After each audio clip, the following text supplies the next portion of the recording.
It's a job no one would envy. We do a broad spectrum of severe cleanups, for sure. Our R5 is probably an average Joe's 10 on a severity chart, no doubt about it. They walk into scenes few could ever conceive of. What's the worst thing you can imagine? Honestly, is what I asked them. What's the worst thing you can imagine? And they'll tell me, shotgun suicide. And I'll say, okay, yeah, shotgun suicide. Now, the person hadn't been found for 6 weeks. They lived in filth. They were a junkie. They had an animal that was eating them for 6 weeks. That animal died. And then we get called. That might be the worst thing I've ever seen. I'm going to be going through all the papers, looking for all the The job has work hazards like no other. You know what to do. Dismembered body parts, toxic bodily fluids. Ooh, body soil.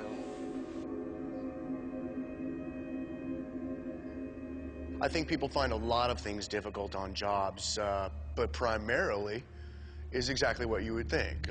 Blood, skull, brain, clumps of hair, maggots, all the insects is very shocking. For the crime scene cleaners, nausea is just part of the job. I have to get it done. I mean, there's not much of a choice. It's my rep on the line. So I'm going to get it done, even if I'm puking in my respirator while I do it. They face gross situations with a black sense of humor. You say maggots, I say money. This is a job where you can either deal with it or you can't. You have to be strong of mind. I mean, most people think we're crass because we'll joke about it, but you have to. I mean, there are coping mechanisms that you're equipped with, and you either cope or you melt. This is a service few want to know about until they need it most. It's one of those where you don't want to think about it, you don't want to know about it unless little Johnny just blew his brains out in your living room. And then you want us there yesterday.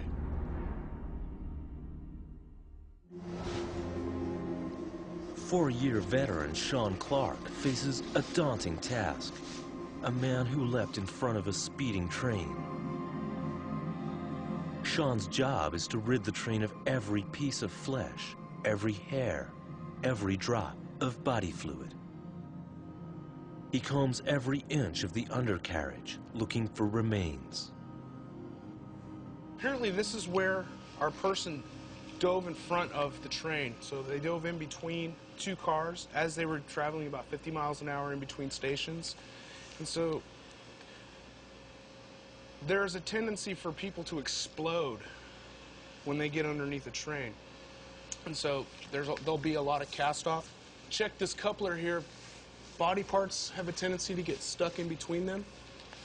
Hands and that sort of thing. It's not uncommon to find actual pieces of finger and ears, lips with nose and mustache on them.